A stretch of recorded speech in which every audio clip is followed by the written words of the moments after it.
Assalamualaikum warahmatullahi wabarakatuh. Alhamdulillah wa syukurillah wa ni'matillah la hawla wa la quwwata illa billah. Amma ba'du. Tiada kata yang pantas kita ucapkan selain memanjatkan puja kepada Allah yang Maha Kuasa Azza wa Jalla. Puji kepada Allah yang Maha Suci Rabbil Izzati. Dengan alhamdulillah kita bersyukur dengan kenikmatan yang Allah berikan kepada kita. Kita semuanya bisa berkumpul, bermuajahah. Semoga kita semuanya diberikan kenikmatan dan keridhaan Allah Subhanahu wa ta'ala. Salawat beriring salam mari kita sanjung dan limpahkan keajaiban alam junjungan terbesar baginda kita Habibana wa syafi'ina wa maulana Muhammad sallallahu alaihi wasallam. Tidak lupa kepada keluarga, para sahabatnya, dan semoga kita semuanya tergolong umat Rasulullah yang mendapatkan syafaatul uzma nanti di yaumil qiyamah. Amin ya rabbal alamin. Para pendengar yang budiman, izinkan saya memperkenalkan diri saya. Saya Ahmad Taufik, dan yang sebelah kanan saya yaitu Bapak Helmi Akbar. Ya baik, assalamualaikum Bapak Helmi Akbar, apa kabar? Waalaikumsalam, baik Ustaz. Dan sebelah kiri kita yaitu Bapak Zaki Ridwan. Kan kita bahas tentang tema membumikan akhlak Islam dalam keluarga. Ya, kita akan bertanya langsung nih kepada narasumber kita, ya Bapak Zaki Ridwan. Kira-kira pengalaman Anda ya dalam menerapkan akhlak yang berakhlak Islami dalam keluarga. Kira-kira ada pengalaman tidak? Silakan Pak. Menurut pengalaman saya diajarkan oleh orang tua dalam pendidikan akhlak. Saya diajarkan untuk menjadi pribadi yang lebih baik. Masya Allah, itulah pentingnya orang tua mendidik supaya anaknya berakhlak, ya kan? Tadi yang disampaikan oleh Pak Zaki. Maka ada satu ayat Al-Quran, ku anfusakum wa ahlikum naro. Ya, jadikanlah atau peliharalah keluarga kamu ya agar dijauhkan dari api neraka. Ya, salah satunya pendidikan akhlak yang memang saat ini lagi membumi. Ya, makanya kadang-kadang di zaman sekarang akhlak anak-anak kita harus perhatikan ya gitu. Nah, saya mau bertanya untuk Pak Helmi, kira-kira menanamkan akhlak dalam keluarga ini ya, nilai ya keimanan sebagai fondasi akhlak Islam itu seperti apa Pak Helmi? Jadi menurut saya begini, Pak Topik, bagaimana cara efektif untuk menanamkan nilai keimanan kepada Allah Subhanahu wa ta'ala dalam kehidupan keluarga? Memberikan contoh langsung kepada si anak dengan cara konsisten dalam menjalankan ibadah. Apa aja ibadahnya itu dalam bentuk kita membimbing anak kita menuntut ilmu agama seperti ngaji, kemudian sholat, atau bentuk-bentuk kegiatan agama lainnya. Nanti mereka akan tumbuh dengan sendirinya akhlak yang mulia, bahkan akhlak mereka mempunyai karakter yang masya Allah. Itu aja menurut saya, Pak Topik. Oh baik, masya Allah. Berarti fungsi orang tua ya untuk menjadi guru pertama kali ya, untuk menjadikan anak menjadikan akhlak mulia. Nah, berarti pertanyaan saya untuk Bapak Zaki ya, kira-kira keteladanan orang tua dalam membentuk karakter anak itu seperti apa ya, supaya anak ini memang dia berakhlak mulia, berakhlak budiman gitu ya. Coba jelaskan gimana Pak Zaki. Jadi seperti anak-anak cenderung perilaku orang tua ketika orang tua menunjukkan akhlak seperti kayak kejujuran, kesabaran, dan lainnya akan mencontohkan. Dan apabila si anak ini sering melaksanakan kebiasaan tersebut akan menjadikannya akhlak yang baik dan mulia. Baik ya, Bapak Jaki ya. Memang seperti itu ya harusnya orang tua. Jadi orang tua itu sebagai guru pertama ya tadi yang disampaikan oleh Bapak Helmi gitu.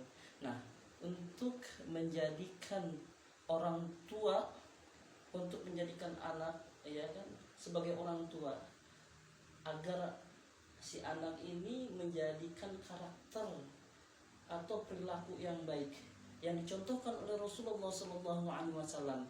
Karena akhlak yang baik adalah sebagian daripada contoh yang dicontohkan oleh Rasul. Karena Rasulullah memberikan contoh yang baik sebagaimana dalam Al-Qur'an, laqad kana fi rasulil uswatun hasanah. Jadi Rasulullah menjadi uswah hasanah, ya, contoh yang terbaik untuk kita. Begitu Pak Helmi ya, iya kan. Nah, kira-kira Pak Helmi, ya komunikasi Islam sebagai kunci keharmonisan keluarga, ya. Kira-kira yang harus diterapkan ke orang tua kepada anak-anaknya itu seperti apa komunikasi yang baik? Ya, silakan. Baik, menurut saya komunikasi Islam sebagai kunci keharmonisan keluarga, itulah pentingnya komunikasi. Karena komunikasi yang baik menjadi fondasi utama dalam menjaga keharmonisan keluarga dalam Islam. Seperti komunikasi harus dilakukan dengan lemah lembut, penuh kasih sayang, dan tanpa menyakiti perasaan orang lain. Seperti apa yang dikatakan di dalam surat Al-Baqarah ayat 3 ayat 83. Di situ dikatakan, dan ucapkanlah kepada manusia perkataan yang baik. Artinya perkataan yang baik itu dengan lemah lembut. Kemudian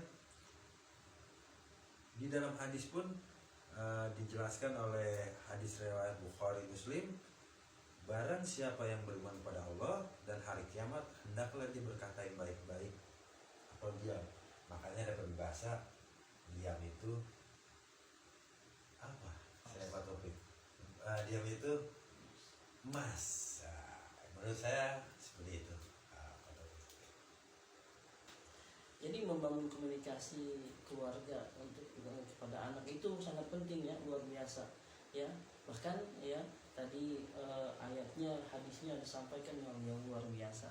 Yang selanjutnya kira-kira untuk menerapkan sunnah Rasulullah SAW yang mana menurut Anda paling penting diterapkan dalam kehidupan keluarga ya, supaya menjadi keluarga yang harmonis dan anak-anak kita ya kan diajarkan untuk salam, sikap ramah kepada anak-anak sejak dini ya. Silakan, gimana Pak? Sunnah Rasulullah SAW mencakup segala aspek kehidupan, mulai dari adab berbicara, memberi salam, hingga pola asuh anak. Sunnah ini harus diterapkan untuk menciptakan keluarga dan penuh keberkahan. Dalam dalil, sesungguhnya telah ada pada dari Rasulullah itu suri teladan yang baik bagimu. Kisah Al-Ahzab ayat 21. Ya baik ya, Masya Allah Pak Jaki. Bahkan ada dalam hadis juga diterangkan ya, sebaik-baiknya kalian adalah orang yang paling baik kepada keluarganya. Dan kata Rasulullah, aku adalah yang paling baik kepada keluargaku. Maka di sini Rasulullah menjadi contoh yang paling baik, menjadi kepala keluarga untuk keluarganya. Nah, kita sebagai orang tua nih, misal kita punya anak-anak kita harus menjadi contoh yang terbaik, suri teladan yang baik buat anak-anak dan keluarga kita, gitu. Nah, untuk selanjutnya mungkin pentingnya waktu bersama ya untuk ibadah nih. Misal kita di rumah, apakah ada penting nggak ya untuk ibadah bersama guna mempererat hubungan spiritual keluarga? Kira-kira menurut Pak Helmi gimana? Ya silakan Pak Helmi. Pak Topik, menurut saya pentingnya waktu bersama untuk ibadah guna mempererat hubungan spiritual keluarga. Yang pertama adalah melakukan ibadah bersama. Seperti apa itu? Sholat jamaah, kemudian atau membaca Al-Quran bareng. Tidak hanya itu, tidak hanya memperkuat hubungan dengan Allah, tapi juga memperkuat ikatan antara anggota keluarga. Gitu.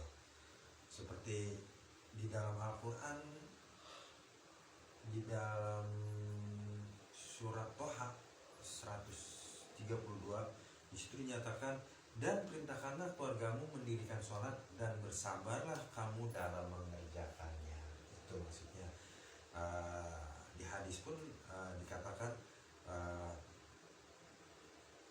sholat berjamaah lebih utama dibandingkan sholat sendirian dengan 27 rakaat gitu. Jadi jelas di sini Al-Quran menyatakan kebersamaan itu ada, hadis pun menyatakan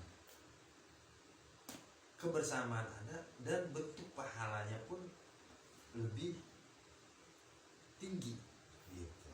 Nah, itu hadis Bukhari Muslim. Menurut saya sih itu Pak Topik. Makasih. Baik, ya. Berarti kesimpulannya tadi ya, membumikan akhlak Islam dalam keluarga adalah upaya yang penting untuk menciptakan rumah tangga yang harmonis, penuh keberkahan, dan menjadi teladan bagi masyarakat. Ya, tadi beberapa poin ya yang tadi disampaikan. Betul, itu betul. mungkin yang pertama keteladanan orang tua, ya, terus komunikasi Islam dan penerapan sunnah Rasulullah pun ya tadi, bahkan waktu bersama untuk ibadah dulu keluarga, dan yang terakhir tadi pendidikan dengan cinta dan hikmah. Yang mudah-mudahan ini menjadikan hikmah yang terbesar untuk keluarga kita. Amin. Dan menjadikan pelajaran untuk semuanya, supaya kita bisa mendidik keluarga kita agar keluarga kita menjadi keluarga yang sakinah mawaddah warahmah. Amin. Harapan Amin. kita mungkin, dan harapan Rasulullah SAW yang dicontohkan oleh beliau. Ya, itu ya. Terima kasih ya moderator kita yang luar biasa. Ya, terima kasih sama Pak Yani ya. Nama Pak Zaki juga ya. Alhamdulillah sudah hadir di tempat ini. Semoga kita semuanya hadir membawa manfaat untuk semuanya. Akhir kalam dari saya, assalamualaikum warahmatullahi wabarakatuh. Waalaikumsalam warahmatullahi wabarakatuh. إلهي بجاه